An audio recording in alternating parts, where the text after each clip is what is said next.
이 세상을 살아가는 그 모든 사람들이 가진 공통점이 있습니다. 어떤 공통점이 있냐면 다 자기 나름대로 성공적인 삶을 기대하면서 살아간다라는 거예요. 직장인들은 어때요? 직장인 나름대로. 또 사업을 하시는 또 사업가들은 또 사업가대로. 학생들은 어떨까요? 학생들은 또 학생 나름대로의 자신의 그 성공적인 삶을 꿈꾸며 살아가게 되죠. 근데 이런 사람들의 그 성공을 원하는, 성공을 갈망하는 그런 마음들, 그런 모습들을 돕기 위해서 참 수많은 책들이 이게 출판이 되었습니다.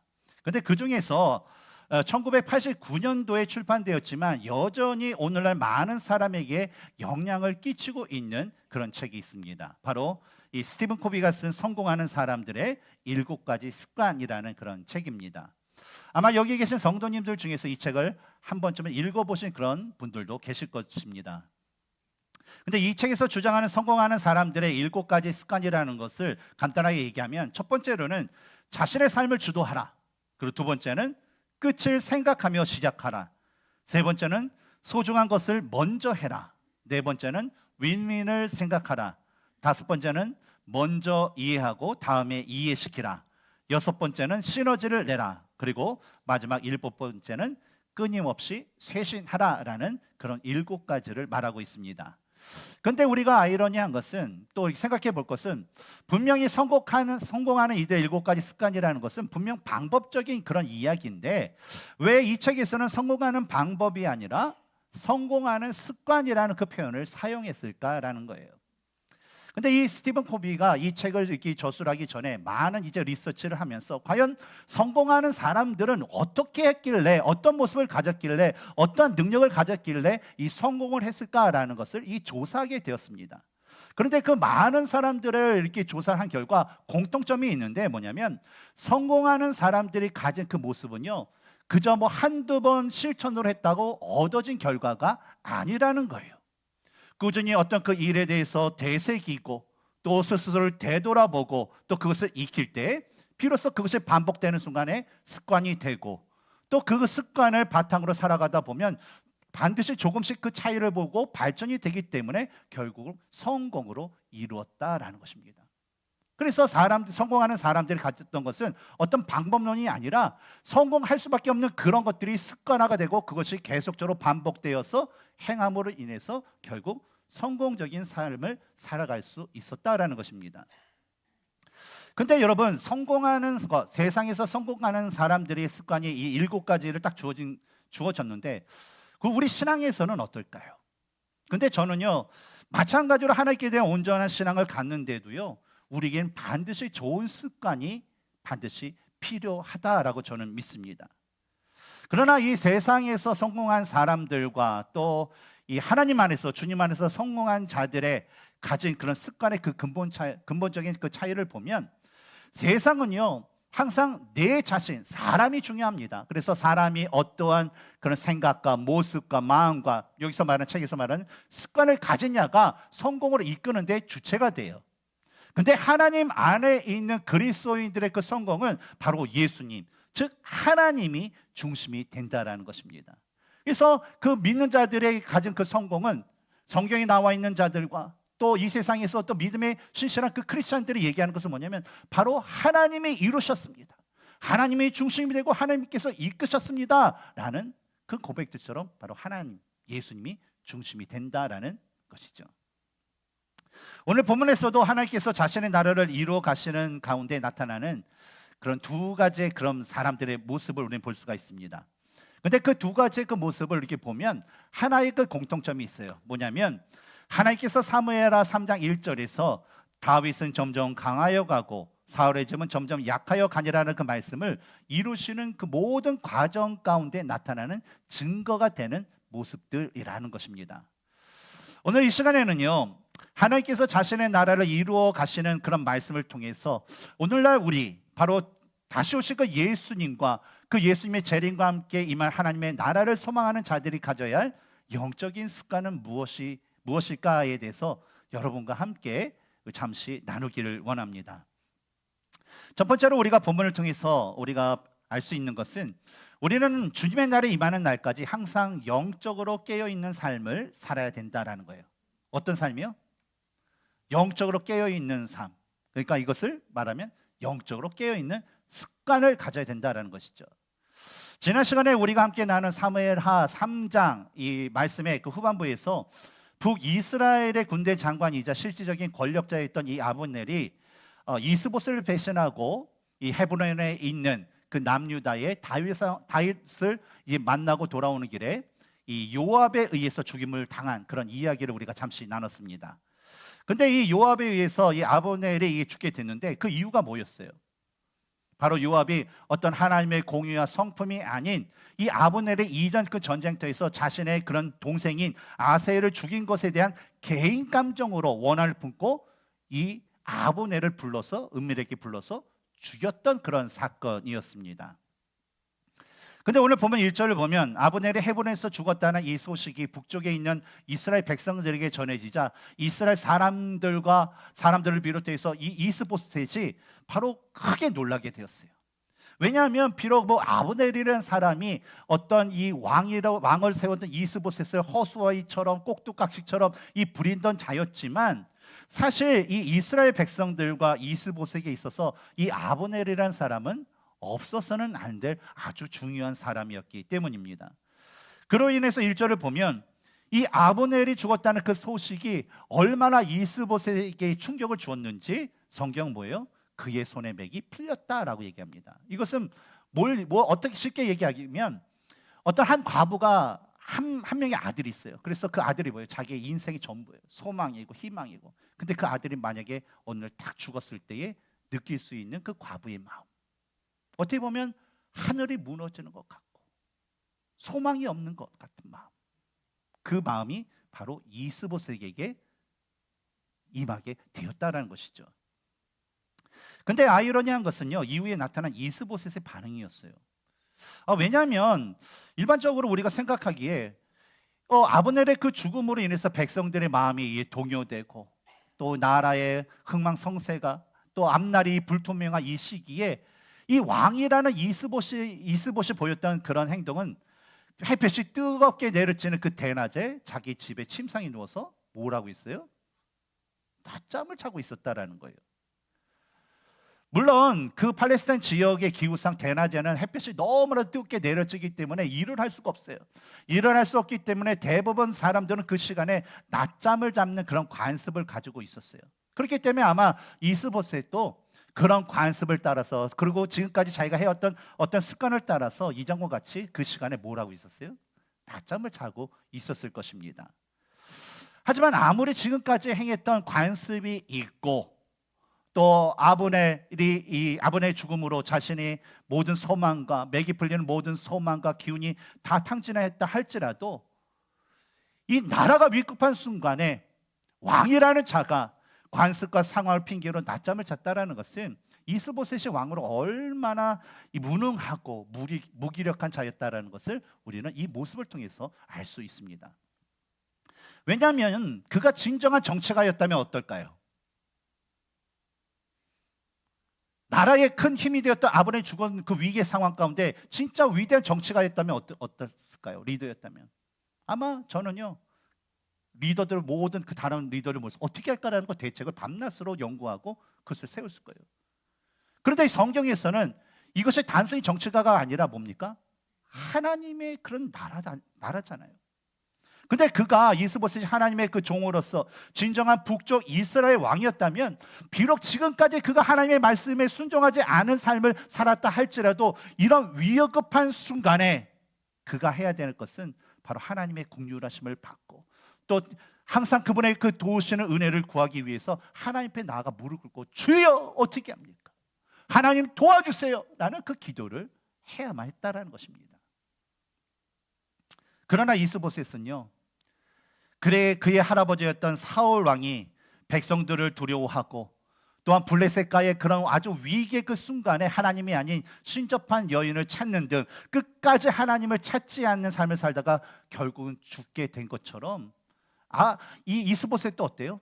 사람 아브넬을 두려워하면서 살다가 결국은 어때요? 그의 부하들에 의해서 죽임을 당하는 비참한 최후를 맞이하게 되었습니다. 오늘날도 예수님을 믿지만 여전히 예수님을 믿지 않았을 때 가지고 있었던 어떤 습관과 생각과 마음을 가지고요, 그대로 살아가는 그런 사람들이 있습니다. 물론 뭐 예수님을 믿는다고 해서 뭐 180도 탁 바뀐다? 뭐 그런 것은 좀처럼 쉬운 일은 아닙니다. 하지만 예수님을 믿는 자라면 진짜 예수님이 살아계신 하나님이시고 자신을 이제 죄에서 구원하신 그 구세주라고 믿는 자라면 그때 순간서부터 어때요? 말씀을 따라서, 그리고 자기 안에 내주하신 그 성령님을 따라서 살아가려는 그 모습이 반드시 있어야 된다는 것입니다. 왜냐하면 이것이 바로 구원받은 자가 가져야 할 모습이고, 바로 이것이 영적으로 깨어있는 자들의 모습이기 때문입니다. 그러나 예수님의 말씀이 무엇인지도 모르고 예수님의 말씀대로 살아가는 노력도 없는 그 자라면요, 아무리 그 사람이 교회에서나 모임에서나 이 세상을 향해서 나는 예수님을 믿습니다, 나는 예수님을 알아요 라고 수천 번 수만 번 얘기해도 그 사람의 실제 모습은 뭐예요? 영적으로 잠든 자, 영적으로 죽은 자가 되는 것입니다. 그래서 예수님은 마태복음 7장 21절에서 나더러 주여 주여 하는 자마다 다 천국에 들어갈 것이 아니요 다만 하늘에 계신 내 아버지의 뜻대로 행하는 자라야 들어가리라 라고 말씀하신 것입니다. 특히 우리가 살아가는 이 시대는요, 예수님께서 언제 다시 이 땅 가운데 오실 줄 모르는 그런 종말의 시대입니다. 물론 예수님의 그 말씀대로 예수님께서 다시 오시는 그 종말의 때와 시기는 우리는 알 수가 없어요. 하지만 누가복음 21장 10절과 11절에서 예수님이 민족이 민족을, 나라가 나라를 대적하여 일어나겠고 곳곳에 큰 지진과 기근과 전염병이 있겠고 또 무서운 일과 하늘로부터 큰 징조들이 있으리라라는 어떤 그 종말에 대한 그 징조가 오늘날 우리가 살아가고 있는 이 세계 곳곳에서 일어나는 것을 보면 분명히 그 종말의 때는 멀었다라는 거예요? 가까웠다라는 거예요? 가까웠다라는 의미예요. 근데 여러분, 종말의 날이 임하고 하나님의 나라가 임하게 되면 무슨 일이 있을까요? 히브리서 9장 27절에 한 번 죽는 것은 사람에게 정해진 것이요 그 후에는 심판에 있으리라 그 말씀처럼 하나님의 종말의 날이 임하고 하나님의 나라가 임하게 되면 한 사람도 빠짐없이 모든 사람들은 하나님의 심판대에 있어서 그들의 행위대로 심판을 받게 될 것이다 라는 거예요. 그렇다면 우리가 이러한 시기에, 이러한 시대를 살아가는 우리가 심각하게 생각해 볼 것은 과연 나는 영적으로 깨어있는 자인가, 아니면 나는 영적으로 잠들어 있는 자인가에 대한 그런 고민을, 그런 생각을, 그런 것들을 우리가 한번 되돌아볼 필요가 있다는 것입니다. 혹시 여러분들 중에 자신이 과거에 믿음 생활 좀 했고 또 성경 좀 읽었고 봉사 좀 이렇게 했다고 하면서 현재는 아무것도 하려고 하지도 않고 하지 않는 그 분은 혹시 없으십니까? 과거에는 말씀대로 살려고 내가 너무나도 애를 쓰면서 살았는데 현재는 그런 마음도 없고 심지어는 다른 믿지 않는 사람들과 동일한 그 모습으로 살아가고 있는 분은 혹시 계시지 않습니까? 성경을 보면요, 하나님께서 지금까지 믿음 생활을 잘했으니 이제는 앞으로 그렇게 살지 않아도 된다라고 말씀하시지는 않았다라는 거예요. 하나님께서요, 지금까지 네가 충성된 그 종으로서 나에게 살아왔으니까 이제부터 내 마음대로 살아라는 그 말씀이 성경 가운데 있을까요? 있나요? 없어요. 1세기에 영은 선하고 육은 악하다라고 주장하면서 이 성도들을 미혹해서 이 육체의 정욕에 빠뜨렸던 영지주의자들과 같은 그 이단자들, 그 수많은 이단자들이 그런 말을 했을 뿐이에요. 그러니까 구원받았으니까 네가 술을 먹든 담배를 피든 뭐 몸을 어떻게 사용하든 네 마음대로 해. 괜찮아. 너는 이왕 이미 구원받았기 때문에 그건 마음대로 사용해도 돼. 그런 주장을 했을 뿐이라는 거예요.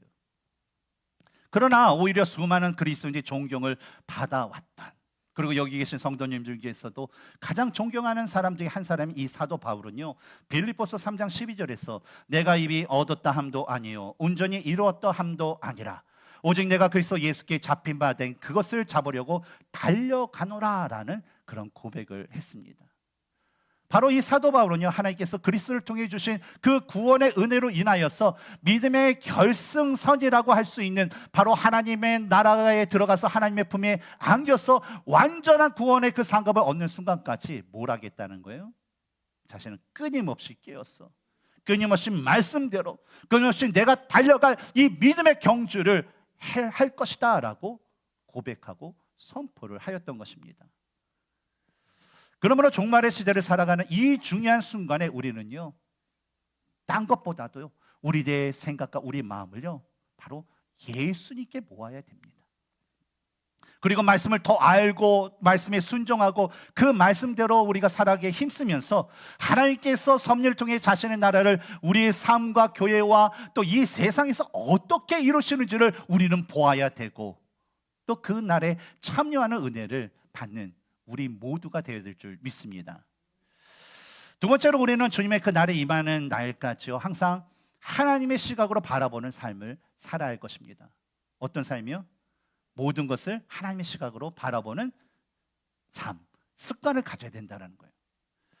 아브넬의 죽자 두 명의 부하에게 이스보셋이 죽임을 당하는 그런 일이 발생하게 되었습니다. 그런데 2절을 보면 이스보셋을 죽였던 그 사람들의 정보가 나오는데, 바로 이스보셋의 군 지휘관이자 또 베냐민 지파에 속하였던 바나와 레갑이라는 그런 자였습니다. 그런데 이 말씀을 자세히 보면 2절 마지막 부분에 이런 말이 있어요. 바나와 레갑이 속한 부에롯이 베냐민 지파에 속하였으니 라는 그 말을 볼 수 있다는 거예요. 그 뉘앙스가 뭡니까? 베냐민 지파에 속하였으니 라는 건 뭐예요? 이 말을 문자대로 우리가 해석하자면, 지금은 부에롯 사람들이 베냐민 지파에 속해서 살아가고 있지만 이전에는 어떤 사람이었다는 거예요? 속하지 않았던 사람이었다는 거예요. 베냐민 지파에 속하지 않았던 사람이라는 의미죠. 그래서 우리가 성경을 보면 부에롯에 대한 기록이 여호수아 9장에서 우리가 더욱더 자세하게 살펴볼 수가 있습니다. 여호수아가 이 가나안 땅을 정복할 당시에 실수한 것이 있었어요.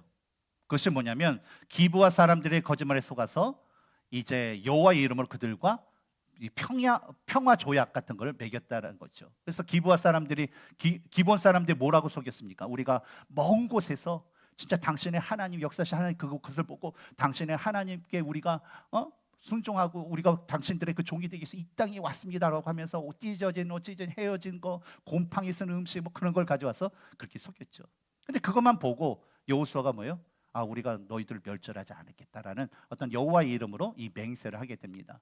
근데 알고 보니까 이 사람들이 멀리서 온 게 아니라 근교 성읍들에 살았던 그런 사람들이었어요.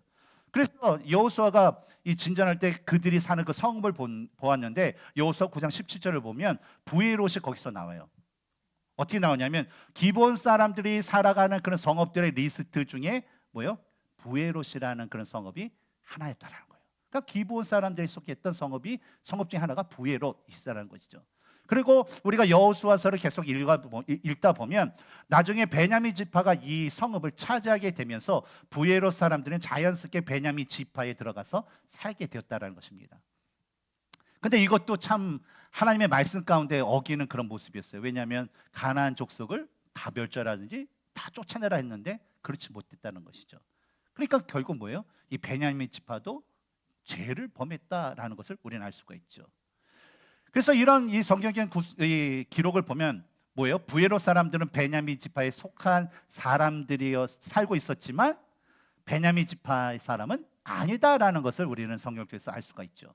그리고 이어지는 우리 3절을 보면, 본문 3절을 보면, 일찍이 부에롯 사람들이 기타임으로 도망하여 오늘까지 거기에 우거함이더라라는 그 말이 나오는 것을 볼 수가 있습니다. 이에 대한 정확한 기록은 성경에 없지만 이 구절에서 사용한 도망하여라는 이 단어의 그 뜻이 재앙이나 어떤 죽음의 위협이 있는 상황에서 피신하는 것을 의미합니다. 그래서 이런 단어의 의미를 통해서 이 이야기를 하는 걸 보면 분명히 사울과 다윗과의 그 관계 가운데 있었던 일이라는 거죠. 그래서 그 흔적을 이렇게 역사를 찾아보면 이전에 이런 일이 있었어요. 사울 왕이 이 놉의 그 제사장이 다윗을 도와주었다는 그 이유만으로 놉 사람들을 도액이라는 사람을 통해서 다 멸살시키는 그런 일들이 있었습니다. 그런데 우리가 역사적으로 역사 드라마나 우리가 실제적인 상황을 볼 때에 만약에 이게 소탕하는 그런 사람들이 살고 있다고 얘기를 해요. 그러니까 예전에 뭐 베트공 뭐 그런 거 있잖아요. 빨갱이 뭐 이렇게 있으면 그 마을을 이제 소탕을 하는데, 그러면 이 그 소탕하는 그 군인들이 와서 그 지역만 소탕하나요?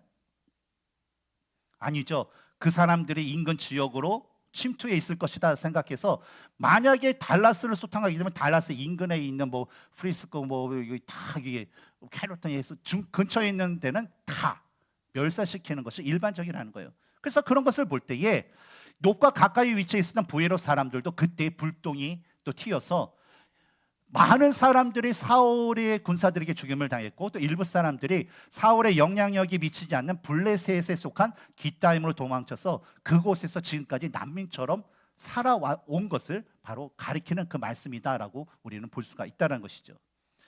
그러니 이런 역사적인 근거를 볼 때에 부에롯 사람은 얼마나 억울할까요? 일찍이 이 여호수아로부터 이 부에롯 사람들은요, 자신의 그 안전에 대한 그 보장을 약속받았던 사람들이었어요. 그래서 무슨 일이 있어도 이스라엘 사람들은 자기 사람들을 공격하면 안 돼요? 공격하면 돼요, 안 돼요? 안 되는 거예요. 자신의 안전을 보장해 줬기 때문에. 그런데 사울 왕이 노베 그 사람들과 함께 자신들을 막 죽이려 하는 것을 그들이 경험하고, 또 그런 아픔을 겪자 부에롯 사람들의 마음에는 이 사울 왕에 대한 한이라는 것, 원한이라는 것이 맺히게 되었다라는 것입니다. 그러나 사울 왕의 그 통치 때에는요, 그의 통치가 너무나 강하기 때문에 그들의 그 원한의 그 마음을 숨기면서 살았어요. 그래서 나름대로 하고, 그래서 심지어는 이 사울 군대에 또 군장까지 되는 그런 삶을 살게 되었다는 것이죠. 그러니까 살다 보면 어때요? 항상 기회가 있어요. 어떤 기회? 사울 왕이 죽었죠. 사울 왕의 세 아들이 죽었죠. 그리고 사울 왕의 군대장이었던 아브넬이 권세로 있었지만 그 자도 죽었죠. 이제 남은 건 누구밖에 없어요? 이스보셋이요. 넷째 아들. 근데 보니까 뭐예요? 별 볼 일 없어요. 그러다 보니까 그의 그 아들이, 사울의 아들이 이스보셋을 죽이기 위해서 이 철저하게 준비를 하게 됩니다. 철저하게 준비를 했다라는 것을 우리가 어떻게 아냐? 이스보셋의 생활의 패턴을 다 파악을 했다는 거예요. 그리고 그가 언제 어디서 무엇을 하는지 알았죠. 그래서 그것이 뭡니까? 바로 햇볕이 뜨겁게 내리는 그 대낮에 이스보셋은 뭘 해요? 잠자는 그런 습관이 있어요. 어디서 자요? 자신의 집에 침상에서 잔다라는 걸 알았어요. 그래서 이 병사들을 위해서 밀을 가져오는 척하면서 몰래 그 이스보셋 집에 침입해서 이스보셋 침상을 딱 보니까 그가 잠들어 있는 것을 보고 그에게 다가와서 그의 배를 찔러서 죽이게 되었던 것이죠. 그리고 자신이 이스보셋을 죽인 사실 발각되면 이 북쪽 이스라엘 그 진영에서 자신들의 목숨을 보장할 수 없어요. 그렇기 때문에 그가 안전할 수 있는 그 자리는 뭐예요? 바로 다윗, 북쪽 이스라엘을 대적자를 할 수 있는 이 다윗의 진영에 가고, 또 그냥 가서 살면 어떻게 해요? 이왕이면 다윗이 좋아하고 내가 그곳에서 뿌리를 내릴 수 있는 어떤 상급을 받을 수 있도록 바로 이스보셋의 목을 자르고 그 머리를 가지고 갔던 거죠. 그러니까 어떻게 가져왔냐? 밀을 가지러 왔으니까 밀자루가 있잖아요. 그러니까 밀에 같이 그 머리를 넣고 이렇게 가져왔든지 밀자루 가져왔든지 하면서 그 진영을 나와서 밤새도록 다윗에게 달려왔다라는 것이죠. 그런데 이런 상황에서 우리는요, 두 가지의 그 모습에 주목할 필요가 있습니다. 첫 번째는 이 바나와 레갑의 모습이에요. 우리 8절 한번 읽어볼까요? 시작. 헤브론에 이르러 다윗 왕에게 이스보셋의 머리를 들이며 아뢰되 왕의 생명을 해하려 하던 원수 사울의 아들 이스보셋의 머리가 여기 있나이다. 여호와께서 오늘 우리 주 대신 왕의 원수를 사울과 그의 자손에게 갚으셨나이다 하니. 그들은요, 하나님께서 자신들을 통해서 다윗의 원수를 갚으셨다라고 말을 하고 있습니다.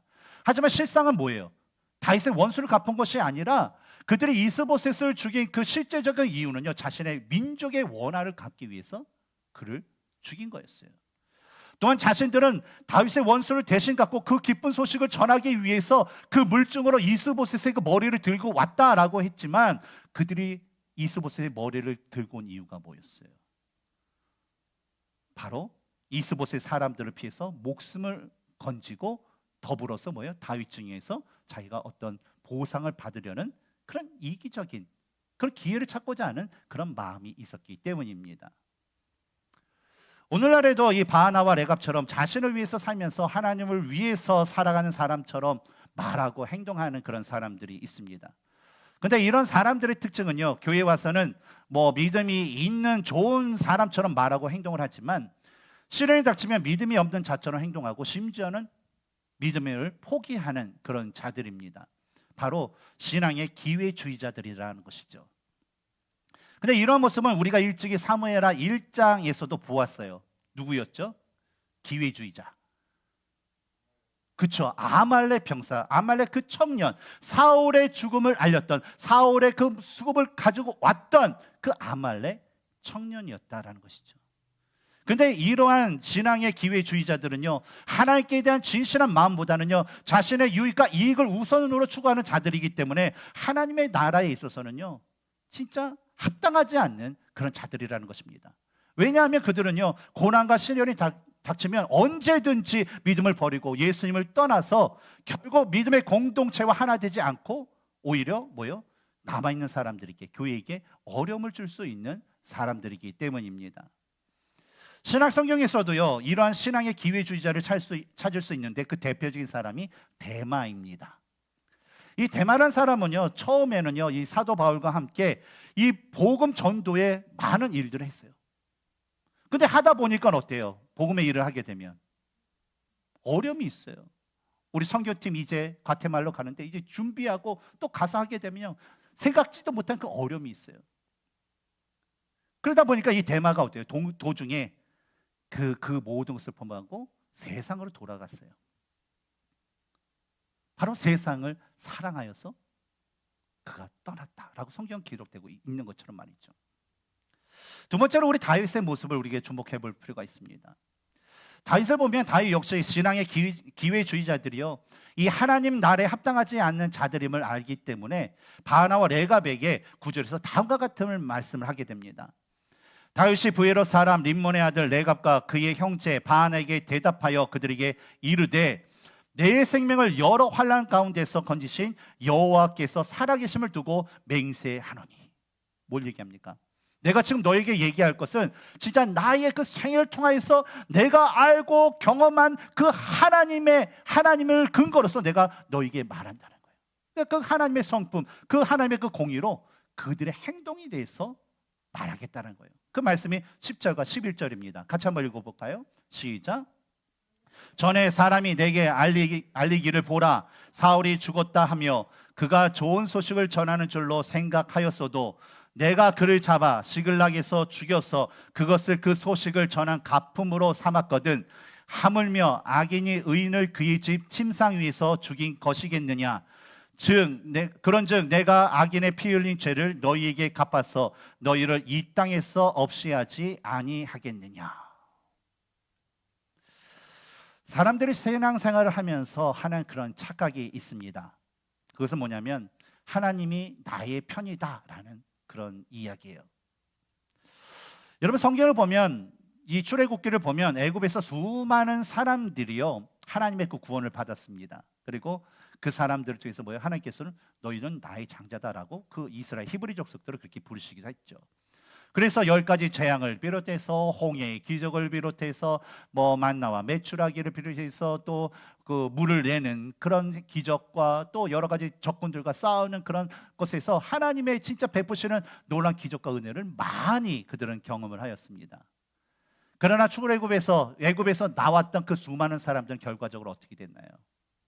다 죽음으로 멸망을 하였습니다.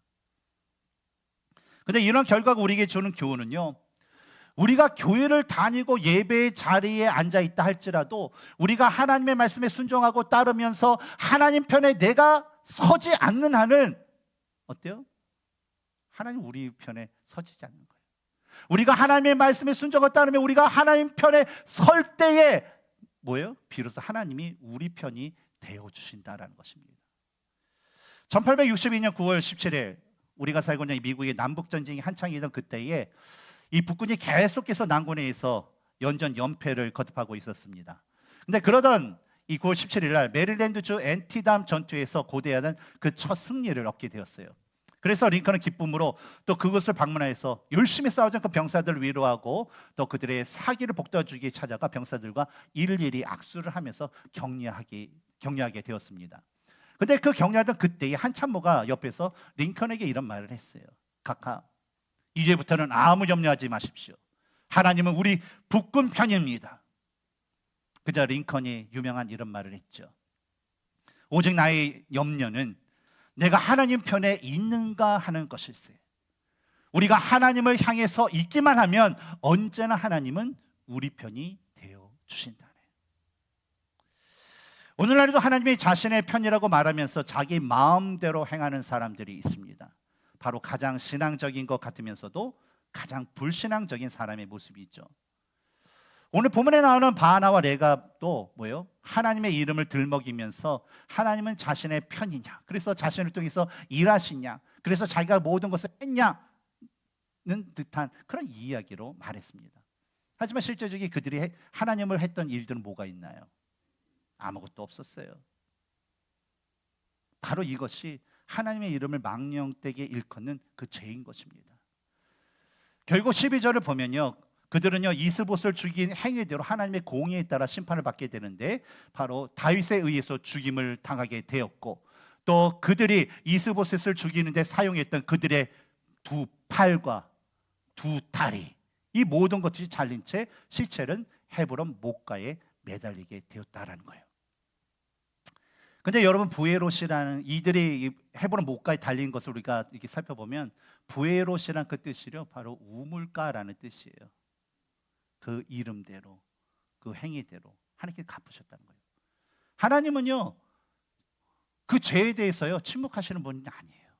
반드시 그걸 나타내시고 회개하는 자에게 그 책임을 물으신다는 거죠. 결국 이 바나와 레갑의 그 죽음으로 인해서 이 사무엘 하 3장 1절에 다윗은 점점 강하여 가고 사울의 집은 점점 약하여 가니라는 그 말씀에 그 결말이 나게 되었습니다. 하나님은 우리와 이 세상에서 하나님의 그 나라를 계획하심에 따라서 놀라운 섭리 가운데 그 모든 것을 다 이루십니다. 뭐 우리가 보기에는 하나님께서 초자연적 힘으로 어떤 한순간에 쫙 하고 이러는 것처럼 보일 수는 있겠지만 사실 그 자체도 하나님의 계획하신 가운데 이루어진 모든 일들이라는 거예요. 특히 하나님께서 우리 각 사람을 하나님의 사람으로 세우시는 것에도요 하나님의 계획하신 가운데 그 일꾼들을 세우신다라는 것을 우리는 알아야 됩니다. 근데 중요한 것은 우리가 하나님의 말씀에 순종하면서 신실한 믿음의 모습을 점점 갖출 수 있느냐, 갖추어 가느냐가 문제라는 거예요.